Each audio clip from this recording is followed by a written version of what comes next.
Hey guys, I hope everybody's having a fantastic day, whether you're watching this in the morning, in the afternoon, or in the evening. I'm just glad you're here. Real quick, I want to do a quick shout out and a quick thank you to all the channel members. Thank you so much. I appreciate each and every one of you. And I want to thank anybody who takes the time to come in, to watch my knife, my EDC content, subscribe to the channel. I appreciate all of you. Today, I've got kind of a neat video on a knife that I wasn't sure I was going to be as interested in because of this little pinky ring here. But this is turned out to be one of the coolest T.Kell knives I've lived with and experienced. They sent a couple for me to check out, and this one is called the Nighthawk. The Nighthawk is absolutely, I would say, a Slurpee saver, tactical Tanto. The grip is amazingly comfortable. What's interesting about it is you've got a couple of jimps here at the front of the choil. You've got really smooth edges on the inside of this pinky ring, and you've got this little divoted skull crusher, glass breaker, pry bar. Nice jimping here at this harpoon. So you've got jimping here, and you've got jimping at the harpoon. And then for added reinforcement, and I think just to make it look and perform like an absolute piercer, you've got this very detailed swedge. I don't know if you can see those machining lines, those CNC lines, but this is a knife that's made over in Georgia by T.Kell. This particular one is made in ABEL steel. These are also available in 80 CRV2, and they are, besides being heat treated exceptionally well with a really long process. I'll leave a link to Tim and Suzanne's website where you can read about that, because I'll just confuse it. All the cryogenic, all the words that I don't know anything about or have business talking about. But I can tell you it's done very, very well. And they use a nitrate boron or nitrite boron coating on all of their blades, on all the full tang of the blade. And what that is it's basically a coating that they use in the PPU industry, and it resists against corrosion, heat, extra wear, tear. It keeps blades where you'll get actual marks on the coating, not on the blades, because these blades are designed to be working blades. They're used by tier 1 operators all around the world. That's what T.Kell Knives, where their knives come from, and a lot of them either start out or are commissioned from. They're designed to be used, hard used. And what I noticed about this knife, what I didn't think I would like, is the ring grip. Now, I don't ever have to pay attention to that ring grip if I don't want to. This knife has one grip pattern.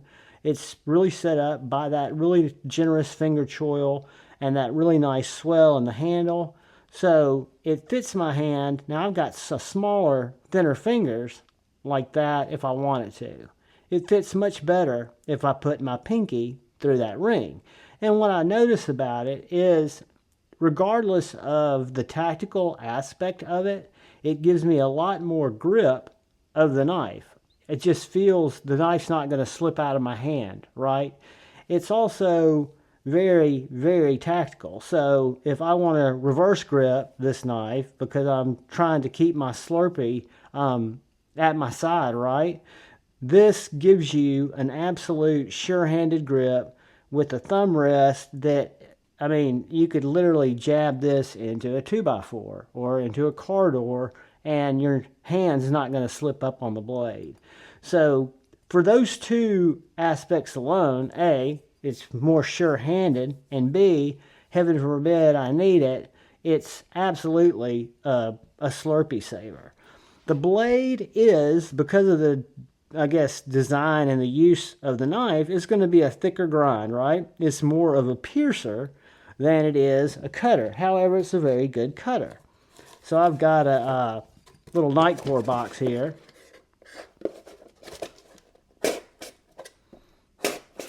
And it just it just absorbs into stuff, right? It's also very, very sharp.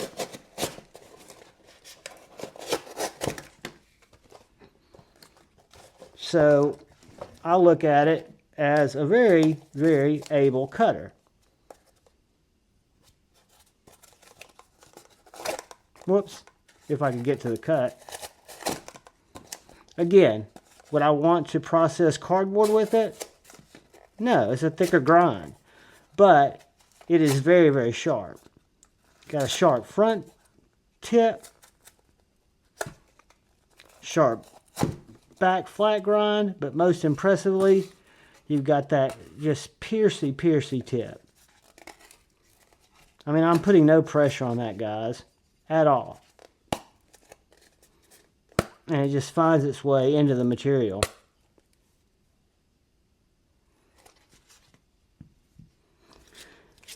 So I think it is an absolutely wicked little fixed blade Tanto that is, again, I've been carrying it. It came with a really cool belt loop, or belt, not loop, a little belt, what can I call it, a bracket that you set on the back of the knife. You could carry it like I did the first couple of days, right in the small of my back. It's very easy because T.Kell has these really good ramps on the sheath to get it in and out of the back. But I'm a big vertical in the back pocket kind of carry guy. And so I played around with a deeper ulti clip and a shorter ulti clip. And I don't have any problem getting behind that, and I can get it deeper in my pocket. At first I had it down a little lower, but it stuck out a little high. This is a great secondary carry knife, or it could easily be a primary carry knife. So I've been ripping through different material with it. And as you can tell, this ABEL is still very, very sharp. There's one little spot. Now that could be my choil. Yeah, that's my choil down there. See, I've got my sharpening choil right there. But even this front grind is so sharp. It's a therapeutic slicer, guys. And I know that's not why we look at big, tactical fixed blades. But you'll see this is not even that big. So it's very piercy, very pokey, very cutty, not very, very slicey. I've got much slicier knives in my arsenal, but again, I don't have knives that are as readily equipped to slam through a car door or into a 2x4 or through a piece of sheetrock without even having to worry about it. I love the tip. I love the flat grind. I love the thick blade stock. We'll get some measurements here in a second. But I thought what we would do is get a couple of quick size comparisons. Now I've got cardboard shavings all over my... So there it is next to our cold steel 4max. And our Civivi Baby Banter running on washers. Let's look at it next to our Benchmade bug out.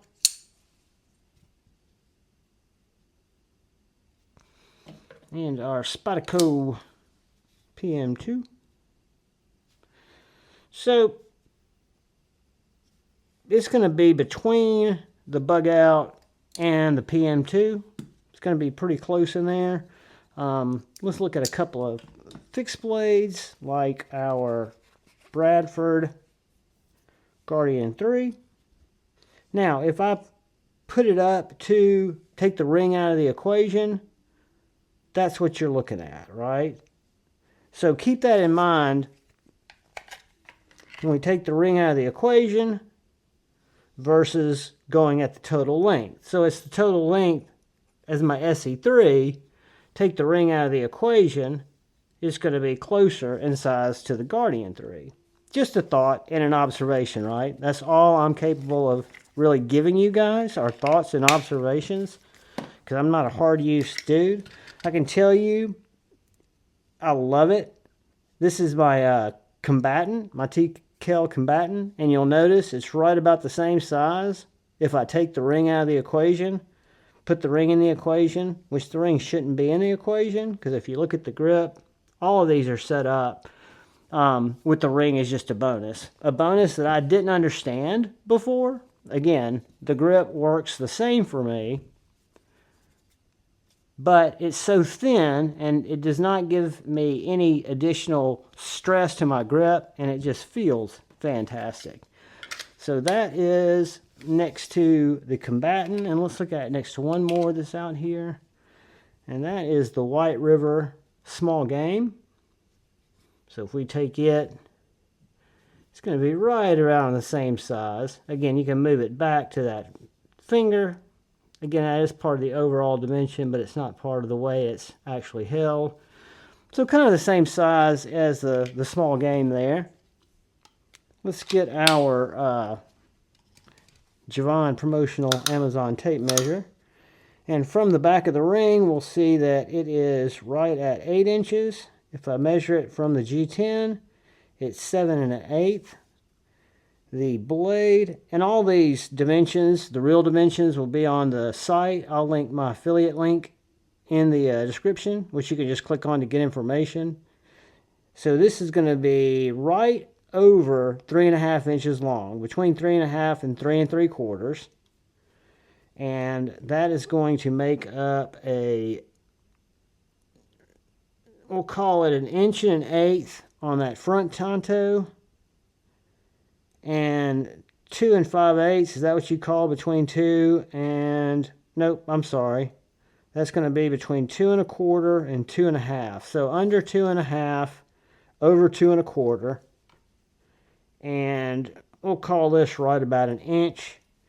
And then our handle inside of that is right at about 3 inches. So if I go from right here, it's going to be 3 inches. If I go from right at the edge of this G10, it's going to be 3 inches. If I go inside, it's going to be right under 3 inches. And then if I measure from the back, it's going to be 4 1/4. So take that as you will, and there'll be all kinds of different dimensions on T.Kell's website, and I'll link it there. Let's look at the chunkiness of this guy. 0.1675.